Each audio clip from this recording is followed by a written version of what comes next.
Hello friends, welcome back to my channel. मी बरका अक्षदा शंकर या चॅनलवरती तुमचं पुन्हा एकदा आणि मनापासून स्वागत करते।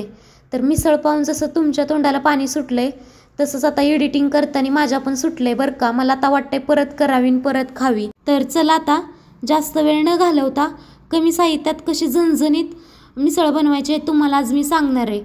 तर मटकीला मोड आणण्यासाठी मी कापडामध्ये बांधून ठेवलेली बरका।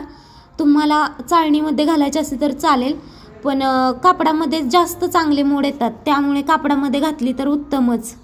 आदल्या रात्री मी मटकी बांधून ठेवलेली मोड येण्यासाठी, तर दुसऱ्या दिवशी संध्याकाळी मी करत आहे। तर खूप छान मोड आले होते मटकीला। त्यानंतर इकडे मटकी मी स्वच्छ 2 पाण्याने धुवून घेतली। आता थंडीमुळे तर मटकीला वास वगैरे येत नाही, तरी पण आपली स्वच्छ 2-3 पाण्याने धुवून घ्यायची। त्यानंतर इकडे मी 5 मिनिटासाठी मटकी 5-7 मिनिटं तुम्ही आहे ना मटकीला शिजवून घ्या हळद आणि मिठाच्या पाण्यामध्ये। जरी मटकीला वास असेल तरी सुद्धा तो वास पूर्णपणे निघून जातो। त्यानंतर मी एकदम थोडंसंच खोबरं घेतलेले, कारण जास्त ग्रेव्ही मिसळला नसते, त्यामुळे एकदम थोडंसंच घ्यायचा मसाला। त्यानंतर इकडे थोडासा कांदा घेतलाय, तर कांदा व्यवस्थित चांगला भाजून घ्यायचा बरं का। एकदम काळा होईपर्यंत कांदा आपल्याला भाजून घ्यायचा आहे। तुम्ही जर मिसळ जास्त लोकांसाठी करत असाल तर अंदाजे तुमच्या सर्व सामान तुम्ही वाढवा, कारण आम्ही दोघांसाठीच करत आहे, त्यामुळे मी मोजकच आणि थोडंच घेतलं आहे सामान। पण जास्त पण ग्रेव्ही करत बसू नका, थोडीशीच करा, कारण जास्त ग्रेव्ही मिसळला तरी चांगली नाही लागत। पण थोडंसं सामान वाढवा जर जास्त लोक असतील तर। त्यानंतर इकडे थोडंसं अद्रक आणि लसूण टाकलेलं आहे मी त्यामध्ये, आणि बस एवढंच साहित्य लागायचं आहे आपल्याला ग्रेव्हीसाठी। तर एकदम थोडीशीच ग्रेव्ही करा बरं का, मी तेच रिपीट करत आहे, कारण जास्त ग्रेव्ही अजिबात चांगली नाही लागत। आणि मिसळ म्हटलं की थोडंसं तेल जरा जास्तच वापरायचं, हाताकडता घ्यायचा नाही बरं का। मी थोडंसंच वापरते, कारण मी जास्त तेलकट खात नाही सध्या तरी, त्यामुळे। पण मिसळला तेल जरा जास्तच वापरायचं, म्हणजे अशी चटपटीत लागते मिसळ। आणि चांगली ग्रेव्ही मग परतून घ्यायची।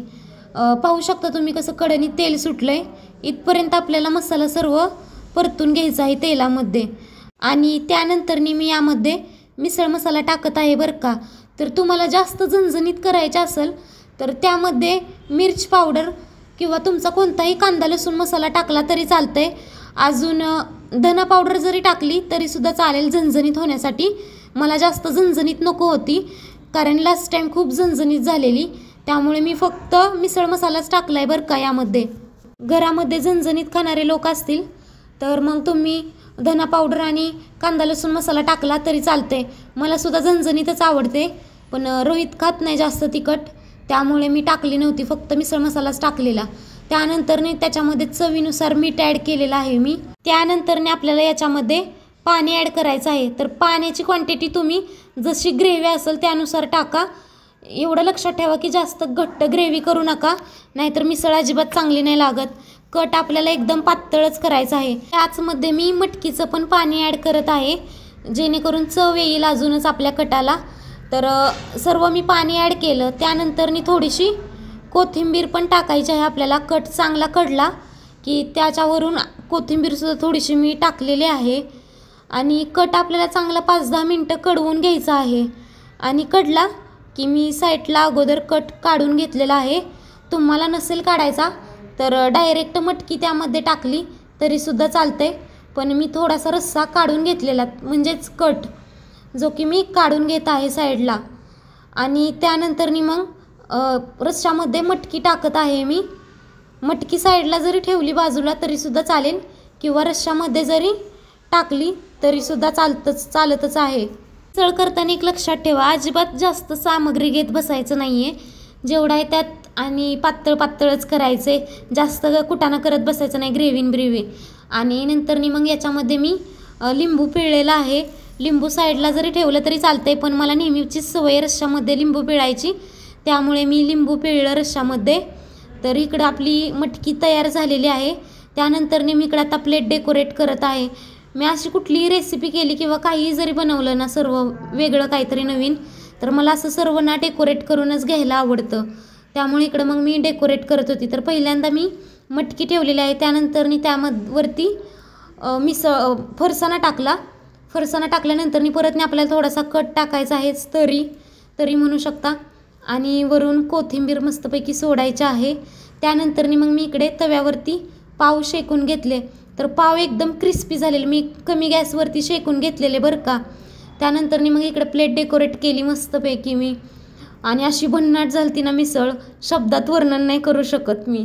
त्यानंतर थोडासा कांदा डेकोरेट केला त्याच्यावरती. तर फायनली मी डिश डेकोरेट केलेली आहे. तर तयार आहे आपली मिसळ पाव. तर मटकी पण घेतलेली सुक्की, मी रोहितला येताना दही आणायला सांगितलेलं, छान अशी मला प्लेट सजवायची होती त्यामुळे. तर कशी दिसत आहे डिश नक्की मला कमेंट्समध्ये सांगा. खरंच सांगते, मला बघून ना आता परत खायची इच्छा झाली आहे मिसळ, अशी भन्नाट झालेली ना मिसळ. आणि तुमच्याकडे पण काही टिप्स असतील मिसळ कशी चांगली बनवावी तर त्या मला नक्की कमेंट्समध्ये सांगा, म्हणजे त्या पण मी नेक्स्ट टाईम ॲड करेन बरं का. तर व्हिडिओ आवडला असेल तर चॅनलला सबस्क्राईब करा, व्हिडिओला लाईक करा, कारण तुमच्या एका लाईकमुळे माझा व्हिडिओ अजून इतर जणांपर्यंत पोहोचेल. तर भेटूयात आपण नेक्स्ट व्लॉगमध्ये, तोपर्यंत बाय.